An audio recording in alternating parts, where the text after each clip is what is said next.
The Saffron Heretic beneath the waves, secrets rise. A tale of power, faith, and the shadow of the past. Act 1. The Disillusionment. Prologue. The Call of the Tide. The coastal town of Oros lay in a shroud of mist, a place where the ocean whispered secrets to those who dared listen. It had always been a place apart, a village forgotten by the world yet steeped in ancient rites older than memory. Tonight, the moon hung low, swollen with a cold silver light, casting its gaze over the jagged cliffs that cradled the town in its shadow. The air was heavy with salt, and the smell of the sea permeated everything, bitter, briny, unrelenting. Down by the shore, figures moved in silent procession, their saffron robes billowing like ghostly flames in the breeze. They moved as one, their bare feet sinking into the wet sand, their eyes fixed on the horizon where the sea met the sky in an endless embrace. The tides of eternity, the name whispered among the townsfolk like a secret, like a prayer. Some feared them, some revered them, but no one denied their power. At the head of the procession walked Marcus Holloway, his face a mask of calm, though beneath his skin, his heart thundered with the weight of the night's ritual. The moon called to him, its light pulsating in rhythm with his breath, as if it were a living thing, watching, waiting. He had once believed in the tides with a blind devotion, had once stood among them as a willing disciple. But now, as the ocean whispered its ancient promises, Marcus's faith wavered. He had seen too much, learned too much. The tide ebbed and flowed, a heartbeat pulling at his soul. The waves crashed against the rocks with a sound like thunder, then receded with a sigh that echoed deep in Marcus's chest. His fingers tightened around the edge of the artifact hidden within his robes, the cold stone heavy in his palm. It was the key to everything, their power, their faith, their control. But tonight, it would be the key to his rebellion. Behind him, Orion moved with the practiced grace of a man who had led these rituals for decades. His hands were steady, his voice low as he murmured the sacred words that would open the gates between the world of men and the world beyond. The others followed in perfect unison, their voices rising and falling like the waves, a chant as ancient as the sea itself. Orion's eyes, sharp and calculating, flicked to Marcus, as if sensing his hesitation, as if knowing. But Marcus had learned to hide his thoughts well. The procession reached the edge of the cliffs where the stone altar stood, weathered by centuries of salt and wind. It was there that the ocean's power was strongest, where the veil between worlds thinned, and where the tides of eternity had performed their rituals for generations. The moonlight bathed the altar in an ethereal glow, casting long shadows that danced like phantoms around the gathered crowd. Orion raised his hands, his voice now commanding as he began the invocation. The air around them shifted, growing colder, denser, as if the sea itself were drawing closer, listening. The waves crashed louder, as though in response to Orion's words, as though the ocean itself awaited his command. Marcus stepped forward, his heart pounding in time with the ocean's rhythm. He could feel the weight of the artifact, the cursed stone that pulsed with a dark energy he could no longer ignore. It had called to him, had whispered in his dreams, urging him to break free of the cult's grip, to seize the power for himself. But was it the power of the sea he sought, or something darker? He placed the stone upon the altar, its surface slick with salt and sea spray. The moment it touched the stone, the air around them crackled with energy, the waves crashing harder against the rocks below. A low hum filled the air, a vibration that resonated in Marcus's bones, in his soul. He glanced at Orion, saw the flicker of surprise in the older man's eyes, and for the first time, Marcus felt the shift in power between them. Orion's voice faltered just for a moment, but it was enough. The others continued their chant, oblivious to the crack in their leader's facade, but Marcus saw it. He felt it. As the moon reached its zenith, its light bathed the artifact in a blinding glow, and for a moment the world stood still. The sea fell silent, the wind ceased its howling, and all that remained was the pulse of the moonlight, beating like a heart. And then, from the depths of the ocean, a voice, a whisper, barely audible, but unmistakable. It's time. Marcus's breath caught in his throat. The words echoed in his mind, reverberating through the air around him. He had heard that voice before in his dreams, in the darkest corners of his mind. It was the voice of the sea, of the ancient power that the tides had long sought to control. But now it spoke to him directly, as if recognizing him as its true vessel. The realization hit him like a wave crashing against the shore.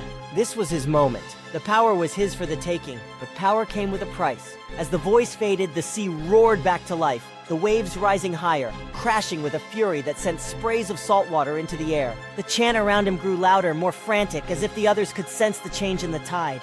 Marcus's hand hovered over the stone, his fingers trembling as he felt the power coursing through him, filling him with a strength he had never known. But with that power came a darkness, a shadow that crept into his thoughts, into his very soul. He could feel it, growing, spreading like the tide rising to swallow the shore. And in that moment, Marcus knew he could not walk away from this. The sea had claimed him. Chapter 1. The Weight of Doubt. The air was thick with salt and mist, wrapping the coastal town in a shroud of mystery. The sea's constant hum echoed through the cliffs like a heartbeat, rhythmic and inescapable. The moon sat high, a glowing sentinel in the sky, casting long shadows on the jagged rocks below. From where Marcus Holloway stood, the ocean stretched out endlessly, a black void that seemed to swallow light, sound, and perhaps even hope. He shifted his weight, the cold breeze tugging at the saffron robes draped around him, and turned his eyes away from the horizon. The saffron, once a color of pride, now felt like a branding, a constant reminder of what he had once believed so fervently. But that belief, his faith, was crumbling, and with each passing day, the cracks widened. The cult of the Tides of Eternity had held sway over Oros for as long as anyone could remember, with their rituals rooted in the sea and the moon. Marcus had been raised to worship both, believing the ocean held ancient secrets, that its tides were not just a force of nature but a will that could be harnessed. The saffron robes symbolized their unity with the sea, their commitment to the power that the ocean promised. But now, standing at the edge of the cliffs, Marcus felt only the pull of doubt, heavy and unrelenting, as strong as the waves crashing below. His fingers brushed the worn stone of the altar they had erected here so many years ago. He knew every crevice, every salt-rimed crack in its surface. As a boy, he had watched from the shadows as his father led the rituals, his voice a low chant that seemed to meld with the ocean's roar. Back then, Marcus had believed in the power that surged beneath the surface of the water, in the whispers the elders claimed came from deep within the abyss. He no longer heard those whispers. The wind picked up, bringing with it the briny smell of the sea, sharp and cold. Marcus's mind drifted back to a moment, years ago, when the rituals still filled him with awe and reverence. He had stood beside his father, watching the water ripple in response to their prayers. Back then, the energy in the air had been palpable, like a promise hanging just out of reach. Now there was only silence. Silence and a gnawing sense that something had changed. Something had been lost, or perhaps was never there at all. The soft sound of footsteps behind him broke his reverie. He didn't need to turn to know who it was. Orion. Orion, with his hawk-like gaze and commanding presence, had been the one to carry on the traditions after Marcus's father had passed. The elder man's influence over the cult had only grown with time, his leadership marked by an unwavering belief in the old ways. To the others, he was a beacon of strength, a man who had never faltered in his faith. But Marcus had seen the cracks. He had seen the fear that lurked behind Orion's eyes, the moments of hesitation that marred his otherwise perfect facade. And it was in those moments that Marcus realized something vital. The cult was not infallible. Its leaders were men prone to doubt, to fear, just like him. "You've been here for hours, Marcus." Orion's voice was low, a soft growl beneath the howl of the wind. Marcus didn't turn, his eyes fixed on the dark sea. "The ocean never rests. It never lies either," Orion replied, stepping beside him. "It's we who fail to listen." Marcus's jaw tightened. The ocean had once been his solace, its eternal presence a reminder of the power they sought to harness. But now it seemed indifferent, a force beyond their reach, uncaring and unforgiving. "Do you hear it?" Orion asked, his voice taking on a more serious tone. "The sea speaks tonight, Marcus. You need only open yourself to its call." Marcus's fingers tightened around the edge of the stone altar. The sea's voice had once been clear to him, a deep, resonant hum that filled his soul. Now it was distant, barely a whisper, as if the ocean itself had grown tired of the rituals, tired of their attempts to bend it to their will. "I don't know what I hear anymore," Marcus said, his voice thick with the weight of his confession. For a long moment, Orion said nothing. The wind howled around them, lifting the saffron robes, making them flutter like the wings of birds in flight. Finally, Orion turned to him, his expression unreadable. "The sea is eternal, Marcus. Our doubts are fleeting. Remember that." Marcus wanted to believe him, wanted to feel the certainty that Orion carried with him. But he couldn't shake the feeling that the tides had changed, that something dark and unknowable was stirring beneath the surface. Orion placed a firm hand on his shoulder. "We have a ceremony tonight. The moon is at its strongest. Its pull will be felt in every wave. We need you with us." Marcus nodded, but his mind was elsewhere. He could feel the weight of the artifact hidden beneath his robes. The cursed stone that had been passed down through the generations. It was said to hold the key to the sea's power, to unlock the mysteries of the abyss. But Marcus had come to wonder if the artifact was a gift or a curse. As Orion left, his footsteps fading into the distance, Marcus stared down at the stone altar, He traced the symbols carved into its surface, symbols that had once held meaning, once stirred his soul, but now they were just marks on stone. The sea roared below, and Marcus wondered if it had ever truly spoken to them at all, or if they had only been listening to the echoes of their own desires. Chapter 2. The First Tide. The fog hung low over the village of Oros that night, wrapping everything in an eerie silence. For a child, it felt like the world had been tucked away under a blanket of thick mist, the familiar contours of the town reduced to ghostly outlines. Marcus, no more than 10 at the time, had clutched his father's hand, his heart pounding with an unspoken excitement. Tonight was to be his first ritual with the tides of eternity. The sea loomed large in Marcus's life, a presence that dominated not just the landscape, but the very rhythms of his family's existence. His father, Halwyn Holloway, was one of the tide's elders, a man who spoke of the ocean not as a body of water, but as something alive, ancient, powerful, and all-knowing. "The sea," his father would say, his deep voice rumbling like distant thunder. "It carries secrets, boy. It knows more than we do, sees further than we can." The boy had believed him. How could he not? His father's voice, the waves' constant roar, the stories whispered around the village, it was all true, wasn't it? The sea did speak, and tonight, for the first time, Marcus would hear it for himself. As they neared the cliffs where the rituals took place, Marcus's senses came alive. The briny scent of the ocean filled his nostrils, sharp and cold, mingling with the scent of damp earth and seaweed. The sound of crashing waves echoed up from below, a steady drumbeat that set the pace of their walk. And there, atop the cliff, the altar stood. A weathered stone slab, draped in shadows, illuminated only by the faint glow of moonlight struggling to pierce through the fog. The night was thick with tension, but to Marcus it felt like possibility. His father's grip tightened on his hand as they approached the gathering of figures, all cloaked in saffron robes. The robes moved like waves in the mist, indistinct yet powerful, a tide unto themselves. Marcus had never seen the cult gathered like this, silent and solemn, waiting for something he could not yet understand. They were waiting for the sea. As they reached the center of the circle, Halwyn knelt, motioning for Marcus to do the same. The cold grass soaked through the knees of his pants, but Marcus hardly noticed. His eyes were wide, taking in the flickering candles set around the altar, the faces hidden beneath hoods, and most of all, the ocean. Its black surface roiling with unseen energy. "Do you feel it?" his father whispered, his voice soft but urgent. "The pull of the tides. It's stronger tonight. The moon calls to the water and the water calls to us." Marcus nodded, though he wasn't sure he did feel it. But he wanted to. He wanted to be part of whatever this was, to feel the connection that his father spoke of so often. The sea was everything, the beginning and the end, the force that shaped their lives, and tonight it would shape his. Halwyn rose to his feet, his saffron robes catching in the wind as he stepped toward the altar. He raised his arms, his voice booming over the sound of the waves. "O mighty sea, we come before you as servants, as seekers of your wisdom. We ask for your guidance, for your power, for your truth." The other cult members echoed his words in a low chant, their voices rising and falling with the rhythm of the ocean. Marcus's heart raced. This was it, the moment when the sea would speak. His father placed something on the altar, something small and dark, a stone that seemed to pulse with its own energy. Marcus couldn't tear his eyes away from it.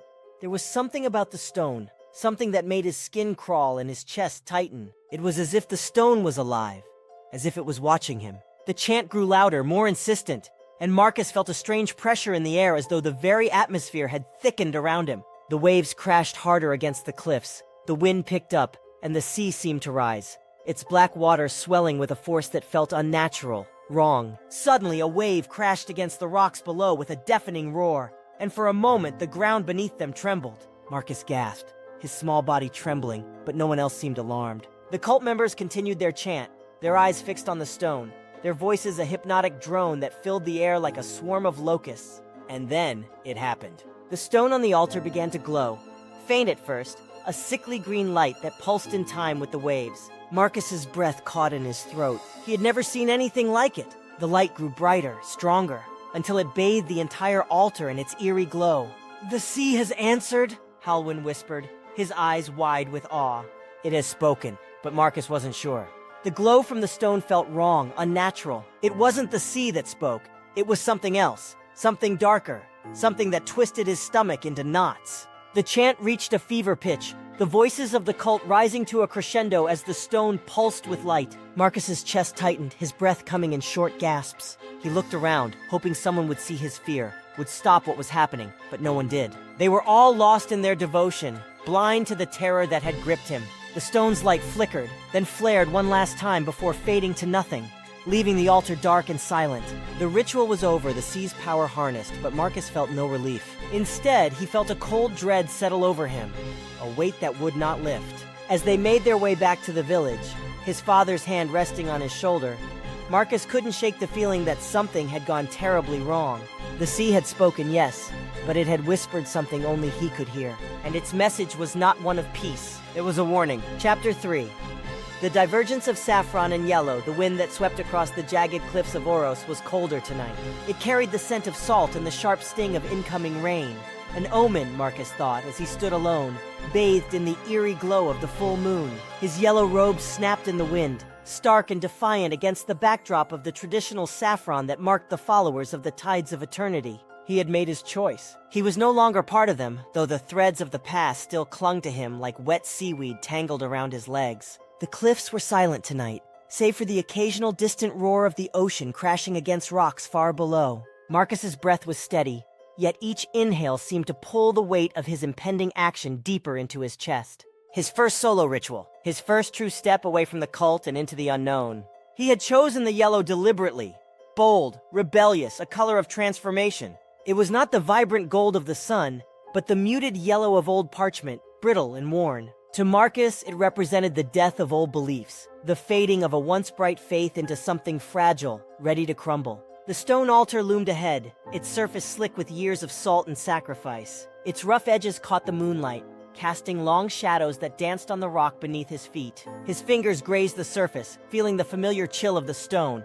It was the same altar where he had once stood as a boy, trembling with awe as his father led the rituals. Now, Marcus stood in his father's place, but there was no awe in his heart, only resolve and the cold grip of doubt. He placed the artifact, small obsidian cursed, onto the altar, his fingers brushing against its rough edges. The stone had been with him for years, its presence both a comfort and a burden. It was the key to the power he sought, but also the reminder of the cult's grip, their ancient promises of dominion over the sea. As the moonlight bathed the artifact, Marcus closed his eyes, letting the cold night air swirl around him. He could feel the ocean beneath him, far below, restless, its tide slowly rising. The sea had always called to him, but tonight it felt different, distant, detached. Perhaps it sensed the shift in Marcus's intentions, the severing of his ties with the tides of eternity. The air seemed to hum, the pressure around him building as if the very elements of the night were waiting for something, watching. Marcus inhaled deeply, the salty wind burning his throat, and began the chant.